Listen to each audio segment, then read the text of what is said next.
শুরুতেই জানিয়ে দেব সংবাদ শিরোনাম, এরপর জানিয়ে দেব বিস্তারিত। প্রথমেই জানিয়ে দেব, এক বছরেও ভাঙা যায়নি আওয়ামী লীগের সিন্ডিকেট।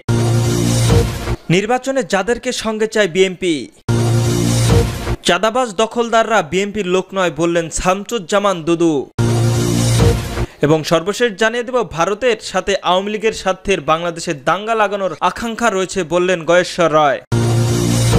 এক বছরেও ভাঙা যায়নি আওয়ামী লীগের সিন্ডিকেট। রাজশাহীতে রাজবাড়ীহাট আঞ্চলিক দুগ্ধ ও গবাদি উন্নয়ন খামারের দাপটের সঙ্গে এখনো বহাল তবিয়ত করেছে আওয়ামী লীগপন্থী ঠিকাদাররা। তারা চালাচ্ছে সিন্ডিকেট। দলটির এক বছরের আগেও ক্ষমতাচ্যুত হলেও দেশের অন্যতম বৃহৎ এই পশু খামারটিতে খাদ্য সরবরাহের টেন্ডার এখনো নিয়ন্ত্রণ করছে প্রভাবশালী চক্রটি। গত 5 অর্থাৎ অর্থ বছরের এই সিন্ডিকেট কমের দায়ে নিম্নমানের খাদ্য সরবরাহ করে হাতিয়ার নিয়েছে অন্তত 15 কোটি টাকা। অভিযোগ উঠেছে সংশ্লিষ্ট ম্যানেজার করে 2025-26 অর্থ বছরে খাদ্য সরবরাহের একটি প্যাকেজের চাহিদার মধ্যে 3টি গ্রুপের কাজের অনুমোদন পেয়েছে আওয়ামী লীগপন্থী সিন্ডিকেটে। 8ই জুলাই প্রাণী সম্পদ দপ্তরের পরিচালক ডাক্তার ABM খায়রুজ্জামান স্বাক্ষরিত এক পত্রে অনুমোদন দেওয়া হয়। 3টি গ্রুপের সর্বনিম্ন দরদাতা প্রতিষ্ঠানকে অনুমোদন না দেওয়ার সরকারের 91,81,000 টাকা তছরূপ করা হয়েছে। টেন্ডার প্রতিক্রিয়ায় সংশ্লিষ্ট সব নথিপত্র যুগান্তরের হাতে এসেছে। সংশ্লিষ্ট কর্তৃপক্ষ 3 গ্রুপের মধ্যে 2টির অনুমোদন রাজশাহী জেলার কৃষকের লীগের সাংগঠনিক সম্পাদক ইমন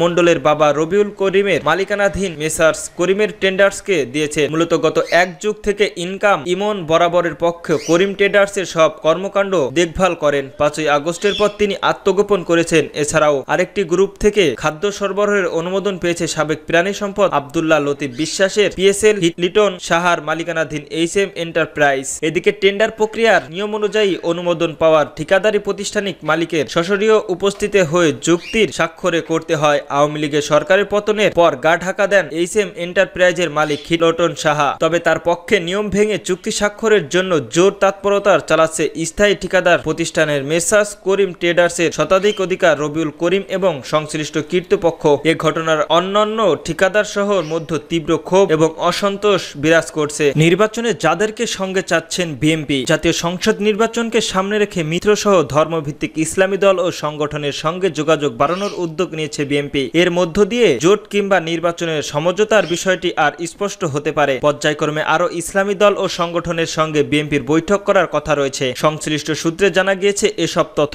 যদিও বিএনপি নেতারা বলছে হেফাজত বাংলাদেশ, জামিতুল্লাহ ও সারসিনা পীরের সঙ্গে সে বৈঠক হয়েছে, সেখানে কোনো রাজনৈতিক উদ্দেশ্য নেই। তারা বিএনপির চেয়ারপারসন খালেদা জিয়া ও ভারপ্রাপ্ত চেয়ারম্যান তারেক রহমানের সালাম পৌঁছে দিয়েছেন। রাজনৈতিক পর্যবেক্ষণ হলমহল থেকে বিএনপির মৈত্র রাজনৈতিক দল তো রয়েছেই, পাশাপাশি আওয়ামী লীগ জাতীয় নির্বাচনকে সামনে রেখে বিএনপি দেশের আলেম ওলামা ইসলামী দল ও সংগঠনগুলোকে সঙ্গে অধিকৃত যোগাযোগ ও সম্পর্কের উন্নয়ন এবং আলেম সমাজের জোরালো সমর্থন লাভের লক্ষ্যে অগ্রসর হচ্ছে। এরই পরিপ্রেক্ষিতে অরাজনৈতিক বৃহত্তম ইসলামী শক্তির হেফাজতের ইসলামের শীর্ষ নেতাদের সঙ্গে বিএনপির স্থায়ী কমিটির 2 জন নেতা তারেক রহমানকে তরফ থেকে সাক্ষাৎ করেন। এছাড়াও সম্প্রতি হেফাজতের উদ্যোগে ঢাকায় অনুষ্ঠিত জাতিসংঘ মানবাধিকার কমিশনের অফিস খোলার চুক্তি সম্পর্কে করণীয় শীর্ষক গোল মিটিং আলোচনায় বিএনপির পক্ষ থেকে দলের স্থায়ী কমিটির সদস্য সালাউদ্দিন আহমেদ অংশগ্রহণ করেন এবং হেফাজতের দাবির সঙ্গে একাত্ম প্রকাশ করেন। সারসিনা দরবার শরীফের পীর মুফতি শাহ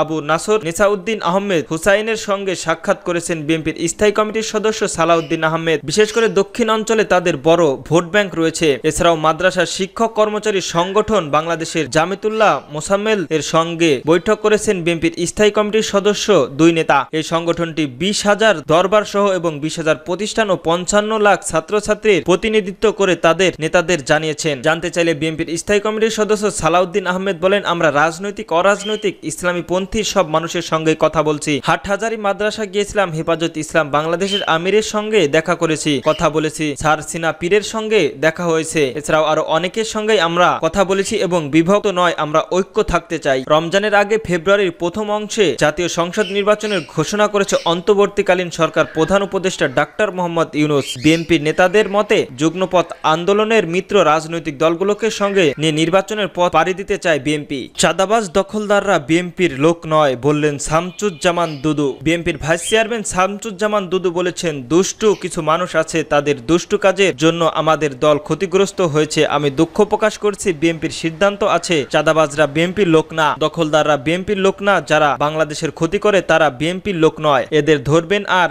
আইনের হাতে তুলে দেবেন। এটাই হচ্ছে বিএনপির রাজনীতি। শুক্রবার চুয়াডাঙ্গায় আলফাডাঙ্গা থানা সংলগ্ন মাঠে সংশ্লিষ্ট সমাবেশের প্রধান অতিথির বক্তব্যে তিনি এসব কথা বলেন। শামসুজ্জামান দুদু বলেছেন, কথায় কথায় ওই মহিলার বেতন এতিমের টাকায় খাওয়ানো হতো, কিন্তু সেই শেখ হাসিনার ব্যাংকের টাকা কোথাও পাচার করেছেন। বরাবর বলতেন মুজিব কন্যা পালায় না, মুজিবের কন্যা বাংলাদেশের অপমানিত করেছেন। এখন তিনি ভারতে গিয়ে বসে আছেন। যারা আমাদের বর্ডার বন্ধ করেছেন, ভিসা বন্ধ করেছেন, তারা প্রতিনিয়তই গুলি করে আমাদের মানুষ মারছেন। আমি সেই দেশে গিয়েছেন, আপনি জীবন বাঁচানোর জন্য নাকি পালিয়েছেন? বিএনপির ভাইস চেয়ারম্যান আরো বলেছেন, বিএনপির মুক্তিযুদ্ধের দল, বিএনপির স্বাধীনতা দল, বিএনপির গণতন্ত্রের দল, এখানে আমাদের কোনো আপোষ নেই। শহীদ জিয়া আমাদের শিখিয়েছেন ভালোবাসার রাজনীতি, মানুষকে রক্ষার রাজনীতি, দেশ রক্ষার রাজনীতি, স্বাধীনতাকে রক্ষা করার রাজনীতি। আলোচনা সভায় সভাপতিত্ব করেন আলফাডাঙ্গা উপজেলার বিএনপি সাবেক সভাপতি শহীদুল কায়ডল টিটু। অন্যদের মধ্যে বক্তব্য করেন উপজেলা বিএনপির সাবেক সাধারণ সম্পাদক আসারুজ্জামান সেলিম। এছাড়াও সেখানে পরে যোগ দেন শামসুজ্জামান দুদু, চুয়াডাঙ্গার বিএনপি নেতা মুজিবুল হক মালিক, মঞ্জুর জামানা ও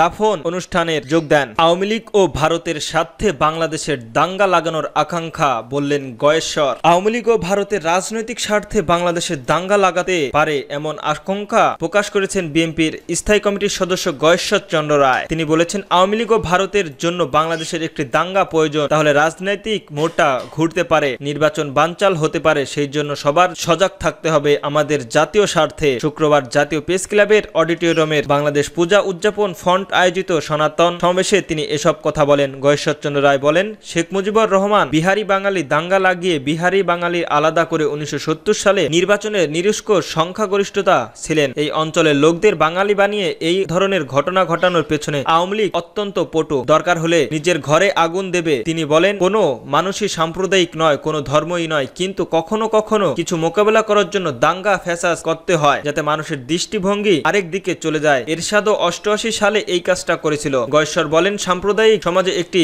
রাজনীতি আছে, অনেক সাম্প্রদায়িক দাঙ্গা ও ভারতবর্ষের এই উপমহাদেশে হয়েছে রাজনৈতিকের কারণে, কিন্তু গুজবের কারণে। ভারতের এসব দাঙ্গা এখনো চলমান, রাজনৈতিক কুটিলতার মধ্যে এই সাম্প্রদায়িকতা এখনো নয়, হাজার হাজার বছর আগে থেকে আসছে। হিন্দুরাই হিন্দুদের শত্রু মন্তব্য করে গয়েশ্বর বলেন, বাংলাদেশের মুসলমান নয়, হিন্দুরাই হিন্দুদের শত্রু, হিন্দুরাই হিন্দুদের ক্ষতি করে। এক ভাই ভাবা যায়, 3 ভাইয়ের জায়গা লিখে নিয়ে যায় কিভাবে? অনেক পুরনো জমিদার মন্দিরের জমি আছে, কিন্তু মন্দিরের দেবতা নয়। বিএনপির সিনিয়র যুগ্ম সচিব রুহুল কবির রিজভী বলেন, কলকাতায় আওয়ামী লীগের একটি অফিস নেওয়া হয়েছে, ওই অফিসের সব বড় বড় নেতারা যাতায়াত শুরু করেছেন। কারণটা কি? আমাদের দেশে মানুষ ভাবছেন কখনো কিছু সেখান থেকে করা হচ্ছে না, একটি তদন্ত বড় ধরনের কোনো পরিকল্পনা করা হচ্ছে কিনা। একজন মেজর ধরা পড়েছেন, সেই আওয়ামী লীগের কর্মীদের প্রশিক্ষণ দিয়েছেন। এরকম দেখি আরো অনেকেই আছে। এই ঘটনাগুলো কিসের জন্য? কলকাতায় কার্যালয় আর বাংলাদেশের ভেতরে এসব ঘটনায় যে যোগসূত্র নেই তা বলা যাবে না। মাস্টার মাইন্ড হয়ে শেখ হাসিনা সেখান থেকে বাংলাদেশ বিরোধী কার্যকলাপ শুরু করেছেন। পূজা উদযাপন ফ্রন্টের সভাপতি অর্পণ রায় দাসের সভাপতিত্বে সমাবেশের আরো বক্তব্য রাখেন বিএনপির সাংগঠনিক সম্পাদক